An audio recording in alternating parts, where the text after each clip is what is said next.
जय हिंद, वंदे मातरम। स्वागत है आप सभी का सक्सेस वर्ल्ड एमसीक्यू चैनल पर। तो फ्रेंड्स, आज की इस वीडियो में बिहार मध्य निषेध सिपाही की नई भर्ती के लिए प्रैक्टिस सेट 9 को कवर करेंगे।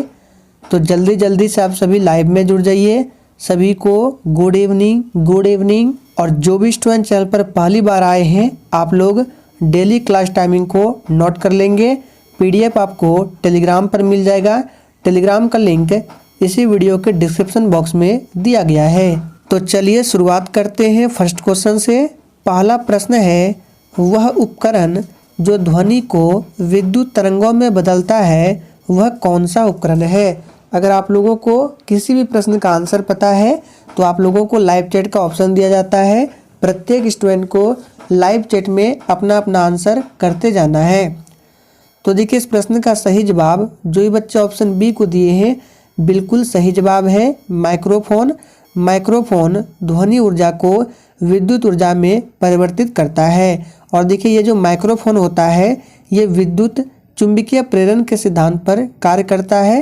तो आप लोगों को ध्यान रखना है। और फ्रेंड्स, अगर आप लोग बिहार मध्य निषेध सिपाही की परीक्षा के लिए टॉपिक वाइज जीके जीएस को पढ़ना चाहते हैं तो आप लोग 3 बजे की क्लास को डेली अटेंड कर सकते हैं। आज की इस क्लास में अंडमान निकोबार द्वीप समूह के बारे में पढ़ाया गया था। तो आप लोग इसी वीडियो के डिस्क्रिप्शन बॉक्स में जाइए, आपको हिस्ट्री का अलग प्लेलिस्ट, ज्योग्राफी का अलग प्लेलिस्ट मिल जाएगा। जाकर आप सभी वीडियो को देख सकते हैं। दूसरा प्रश्न है, खाली स्थान ऊर्जा के एक और नवीकरणीय ऊर्जा का स्रोत का उदाहरण क्या है? फटाफट से आंसर करते जाएंगे। तो देखिए, दूसरे का राइट आंसर जो ही बच्चे ऑप्शन सी को दिए हैं, बिल्कुल सही जवाब है। कोयला जो है ये एक अनवीकरणीय स्रोत का उदाहरण है। देखिए, ऊर्जा जो है प्रकृति में स्वतंत्र से मौजूद है, लेकिन उसमें से कुछ जो है असीमित मात्रा में मौजूद है जो कभी समाप्त नहीं होती है, उसे नवीकरणीय ऊर्जा कहा जाता है। लेकिन जो बाकी ऊर्जा है वो सीमित मात्रा में उपलब्ध है, जिसे बनने में करोड़ों वर्ष लग जाते हैं, लेकिन समाप्त जो है एक दिन में ही हो जाती है। उसको अनवीकरणीय स्रोत या गैर नवीकरणीय स्रोत कहा जाता है। और आप लोग देख सकते हैं, ये Mahatma Gandhi important GK top 35 ये क्लास कल हो चुका है 3 बजे में। नेक्स्ट क्वेश्चन, बांध में संग्रहित पानी में ऊर्जा होती है। चलिए आंसर करते जाएंगे। और देखिए, आप लोगों के पास अब बिल्कुल भी टाइम नहीं बचा हुआ है, इसलिए आप लोग डेली सभी क्लास को अटेंड करें। तो तीसरे का राइट आंसर क्या होगा? बी ऑप्शन हो जाएगा, स्थितिज ऊर्जा। बांध में संग्रहित पानी में जो ऊर्जा होती है वो स्थितिज ऊर्जा होती है, ध्यान रखना है। नेक्स्ट क्वेश्चन, किसी तार की लंबाई दोगुनी करने पर उसके प्रतिरोध पर क्या प्रभाव पड़ता है? चलिए आंसर करते जाएंगे। तो देखिए, तार का जो प्रतिरोध होगा वो तार की लंबाई के समानुपाती होगा। अगर तार की लंबाई दोगुनी करेंगे तो प्रतिरोध भी क्या होगा? दोगुना हो जाएगा। यानी कि ए ऑप्शन बिल्कुल सही जवाब है। नेक्स्ट क्वेश्चन, हरित क्रांति खाली स्थान से संबंधित है। चलिए आंसर करते जाएंगे, इम्पोर्टेंट प्रश्न है। और देखिए, अगर आप लोगों को मेरा कंटेंट पसंद आता है, पढ़ाने का तरीका पसंद आता है, तो प्लीज़ सभी लोग सेशन को दिल से ज़रूर लाइक करें। और लाइक करके सेशन को जितना हो सके अधिक से अधिक शेयर करें। तो देखिए, हरित क्रांति जो है ये गेहूं के उत्पादन से संबंधित है। सी ऑप्शन बिल्कुल सही जवाब है। हरित क्रांति की शुरुआत 1965 में हुई थी, आपको ध्यान रखना है। और आप लोग कमेंट करके बताएंगे कि हरित क्रांति के जनक कौन है। दूध का उत्पादन ये संबंधित है श्वेत क्रांति से, ध्यान रखना है। नेक्स्ट क्वेश्चन, भारतीय संविधान के प्रारूप समिति में कितने सदस्य थे? चलिए, तो बात करें इस प्रश्न का सही जवाब जो ही बच्चे ऑप्शन बी को दिए हैं, बिल्कुल सही जवाब है। भारतीय संविधान के प्रारूप समिति, जिसको ड्राफ्टिंग कमेटी भी बोलते हैं, 7 सदस्य थे, जिसमें से एक अध्यक्ष थे। अध्यक्ष का नाम भी पूछा जाता है, तो डॉक्टर BR अम्बेडकर प्रारूप समिति के अध्यक्ष थे। नेक्स्ट क्वेश्चन, केंद्रीय ग्रामीण स्वच्छता कार्यक्रम कब शुरू किया गया था? चलिए 7वें के लिए आंसर करेंगे। तो देखिए केंद्रीय ग्रामीण स्वच्छता कार्यक्रम 1986 में शुरू किया गया था। डी ऑप्शन बिल्कुल सही जवाब है। नेक्स्ट क्वेश्चन, सर्वप्रथम सार्वभौमिक गुरुत्वाकर्षण स्थिरांक जी के मान को निर्धारित करने वाला कौन था? चलिए 8वें के लिए आप सभी आंसर करेंगे। तो देखिए इसका सही जवाब जो ये बच्चे ऑप्शन ए को दिए हैं बिल्कुल सही जवाब है, Henry Cavendish. Next question, bhangra नृत्य किस राज्य का प्रसिद्ध नृत्य है? देखिए प्रत्येक स्टूडेंट को आंसर करना है, क्योंकि आंसर करने से होता क्या है, आपको प्रश्न ज़्यादा दिन तक याद रहते हैं। तो भांगड़ा नृत्य आप सभी जानते हैं ये पंजाब से संबंधित है। नेक्स्ट क्वेश्चन, निम्नलिखित में से कौन सा एक असंतृप्त कार्बन यौगिक नहीं है? चलिए आप सभी 10 के लिए आंसर करेंगे। तो देखिए इस प्रश्न का सही जवाब है सी ऑप्शन, ब्यूटेन जो है ये असंतृप्त कार्बन यौगिक नहीं है, ध्यान रखना है।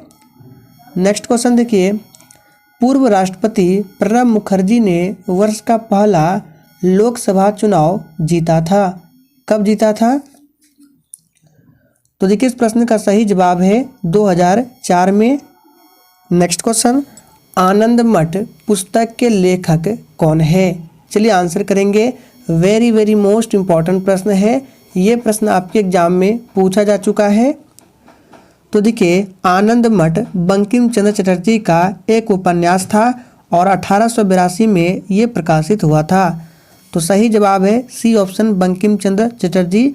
और देखिए भारत का जो राष्ट्रीय गीत है वंदे मातरम, ये मूल रूप से इसी उपन्यास में प्रकाशित हुआ था। नेक्स्ट क्वेश्चन, खादर क्या है? फटाफट से आंसर करते जाएंगे। तो 13वें का राइट आंसर क्या हो जाएगा? बी ऑप्शन हो जाएगा। खादर जो है ये नई जलोढ़ मिट्टी है। देखिए जलोढ़ मिट्टी दो प्रकार की होती है, एक खादर और दूसरा बांगर। खादर जलोढ़ मिट्टी को नवीन जलोढ़ मिट्टी बोला जाता है और बांगर को पुरानी जलोढ़ मिट्टी बोला जाता है। नेक्स्ट क्वेश्चन देखिए, गुजरात के सोमनाथ मंदिर पर किसने हमला किया था? चलिए तो 14 का राइट आंसर क्या हो जाएगा? महमूद गजनी ने गुजरात के सोमनाथ मंदिर पर हमला किया था 1025 ईस्वी में, ध्यान रखना है। और सोमनाथ मंदिर कहाँ पर है? गुजरात में है और यह भगवान शिव को समर्पित है। नेक्स्ट क्वेश्चन, खाली स्थान मिश्र धातु में निकल, तांबा और जस्ता होते हैं, यानी कि आपको बताना है किस मिश्र धातु में निकेल, तांबा और जस्ता होते हैं। तो इसका सही जवाब है जर्मन सिल्वर में निकेल, तांबा और जस्ता होते हैं। जर्मन सिल्वर में अगर बात करें तांबा की मात्रा तो 60% तांबा होती है, 20% निकेल और 20% इसमें जस्ता को मिलाया जाता है, ध्यान रखना है। नेक्स्ट क्वेश्चन, निम्नलिखित में से कौन सा हरियाणा का पारंपरिक रंगमंच है? तो इसका सही जवाब है स्वांग जो है ये हरियाणा का एक पारंपरिक थिएटर रूप है। नेक्स्ट क्वेश्चन, मिंजर मेला निम्नलिखित में से किस राज्य का लोकप्रिय मेला है? तो इसका सही जवाब है C option, Himachal Pradesh. Next question, किस सूक्ष्म पोषक तत्व को मिट्टी द्वारा पौधों की आपूर्ति की जाती है? चलिए आप सभी 18 के लिए आंसर करेंगे। तो देखिए इसका सही जवाब है ऑप्शन सी, जिंक यानी कि जस्ता। नेक्स्ट क्वेश्चन, निम्नलिखित में सभी प्रमुख व्यक्तियों ने दादा साहेब फाल्के पुरस्कार प्राप्त किया है सिर्फ को छोड़कर, यानी कि बताना है इन सभी में किसको छोड़कर सभी ने दादा साहेब फाल्के पुरस्कार प्राप्त किया है। चलिए आंसर करेंगे फटाफट से। तो देखिए सबसे पहले जान लीजिए दादा साहेब फाल्के पुरस्कार जो है ये भारत में सिनेमा जगत का सर्वोच्च पुरस्कार है और इसमें महेश भट्ट और विक्रम भट्ट को ये पुरस्कार नहीं मिला है, बाकी सभी को मिला है। नेक्स्ट क्वेश्चन, भागीरथी निम्नलिखित में से किस नदी का शीर्ष है? तो 20 का राइट आंसर है ऑप्शन डी, गंगा, ध्यान रखना है। गंगा भारत की सबसे लंबी नदी है, 2525 किलोमीटर कुल लंबाई है। नेक्स्ट क्वेश्चन, जोजिला दर्रा किस पहाड़ी क्षेत्र में स्थित है? और देखिए, अगर आपने अभी तक लाइक नहीं किया है तो प्लीज़ सभी लोग फटाफट से सेशन को लाइक करें। तो जोजिला दर्रा किस पहाड़ी क्षेत्र में स्थित है? इसका सही जवाब है ऑप्शन ए, ये जास्कर श्रेणी में स्थित है। नेक्स्ट क्वेश्चन, भारतीय संविधान के किस भाग में केंद्र शासित प्रदेशों का प्रावधान किया गया है? चलिए, तो देखिए, संविधान का भाग जो 8 है संघ शासित प्रदेशों के प्रशासन से संबंधित है। तो ए ऑप्शन बिल्कुल सही जवाब है। भूता गीत निम्नलिखित में से किस भारतीय राज्य से संबंधित है? चलिए आंसर करेंगे। तो ये जो संबंधित है केरल से, डी ऑप्शन बिल्कुल सही जवाब है। नेक्स्ट क्वेश्चन, MOU का पूर्ण रूप क्या है? इस तरह से MOU का पूर्ण रूप क्या है? तो देखिए, इसका सही जवाब हो जाएगा मेमोरेंडम ऑफ अंडरस्टैंडिंग। ये MOU का फुल फॉर्म होता है। नेक्स्ट क्वेश्चन, चंद्रगुप्त मौर्य खाली स्थान था? चलिए, तो 25 का राइट आंसर क्या होगा? डी ऑप्शन, अशोक का दादा था चंद्रगुप्त मौर्य। ध्यान रखना है, चंद्रगुप्त मौर्य ने ही मौर्य वंश की स्थापना की थी। यहाँ से आपको एक प्रश्न ध्यान रखना है कि अशोक जो है, इन्होंने कलिंग पर कब आक्रमण किया था? पूछा जाता है एग्जाम में। तो 261 ईसा पूर्व में इन्होंने कलिंग पर आक्रमण किया था। नेक्स्ट क्वेश्चन, किस स्थान से प्राप्त अभिलेखों में संगीत के 7 स्वरों का उल्लेख है? फटाफट से आंसर करेंगे। और यहाँ से आपको एक प्रश्न को ध्यान रखना है, चंद्रगुप्त मौर्य के पुत्र कौन थे? बिंदुसार, और बिंदुसार के पुत्र थे अशोक। इस तरह से चंद्रगुप्त मौर्य अशोक का दादा था। तो 26 का राइट आंसर क्या होगा? तो इसका सही जवाब है B option, Agroha. Next question, Prabhakar Vardhan वंश का पहला प्रतापी राजा खाली स्थान का शासक था? आपको ध्यान रखना है, वर्धन वंश का पहला प्रतापी शासक प्रभाकर वर्धन, ये कहाँ का शासक था?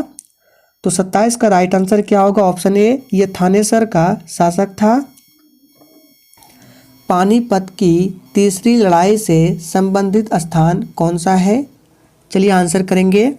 तो सबसे पहले आपको ध्यान रखना है, पानीपत का पहला युद्ध 1526 में होता है, दूसरा युद्ध 1556 में होता है और तीसरा युद्ध 1761 में। 1761 में अहमद शाह अब्दाली जो अफगान का शासक था और मराठा के बीच होता है 14 जनवरी 1761 को। इस युद्ध में मराठों की बुरी तरह से हार होती है।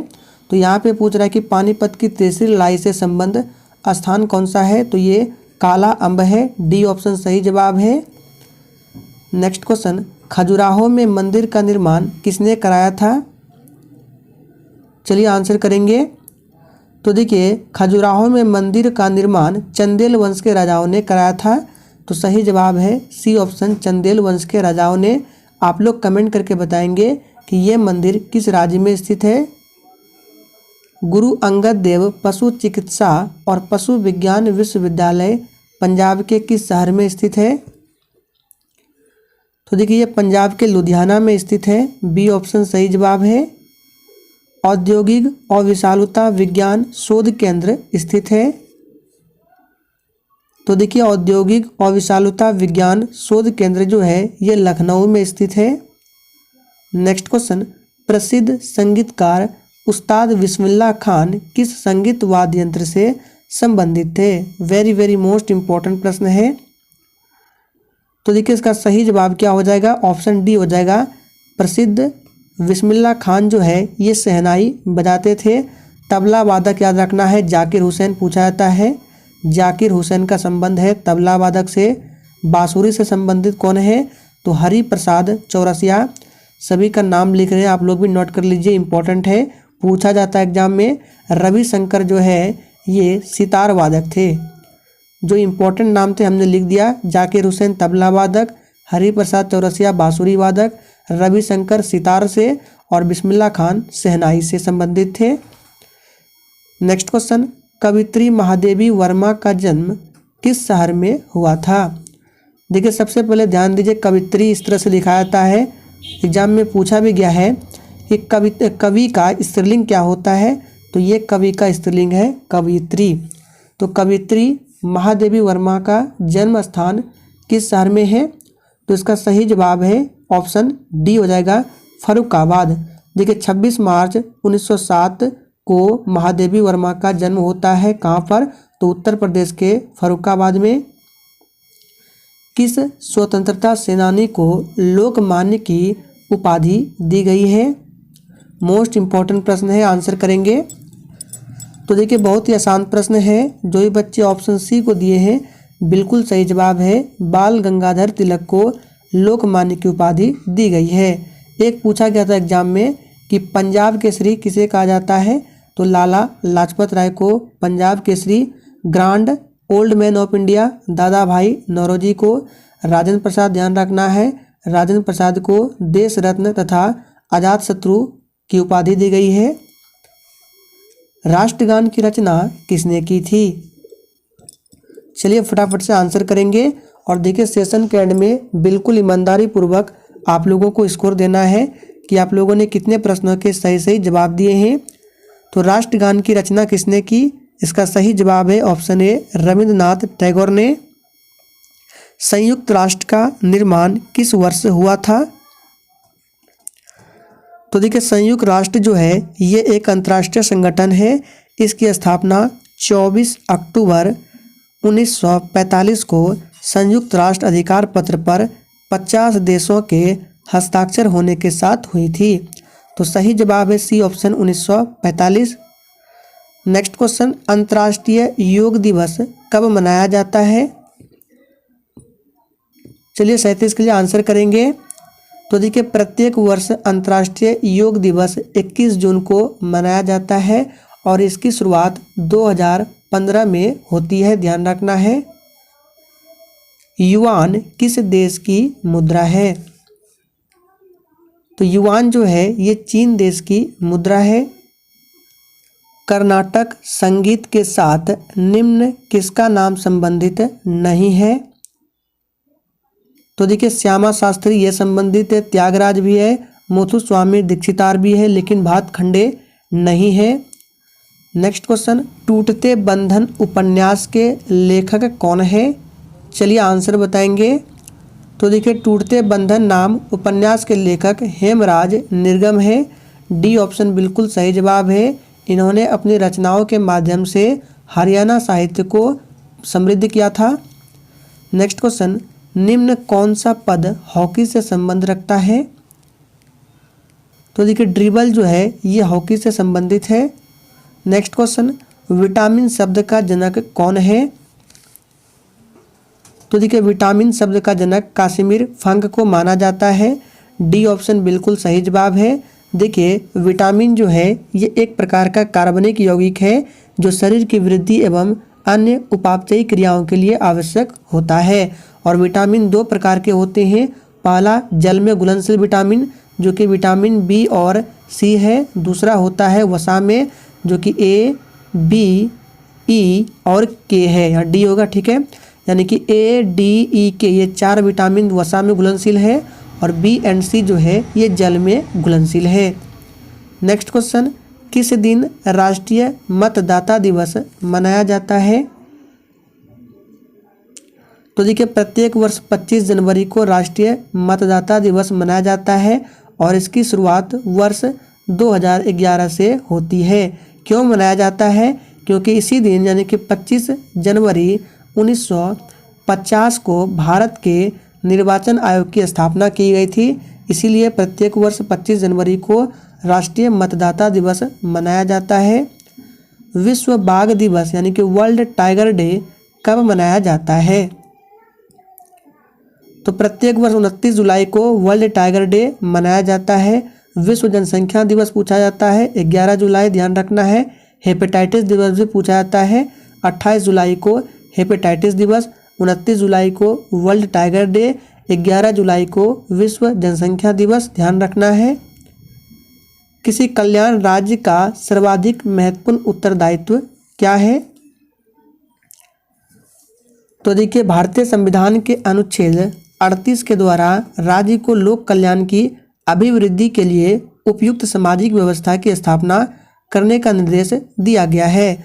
तो देखिए इसमें क्या पूछ रहा है कि किसी कल्याण का राज्य का सर्वाधिक महत्वपूर्ण उत्तरदायित्व जो है ये शोषण पर नियंत्रण है।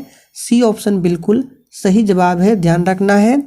तो फ्रेंड्स आज के सेशन में हम लोगों ने 45 प्रश्न को ही कवर किया। आज के सेशन में हिंदी को नहीं रखा गया था। तो सेशन अच्छा लगा हो तो प्लीज़ सभी लोग सेशन को दिल से एक बार जरूर लाइक करें।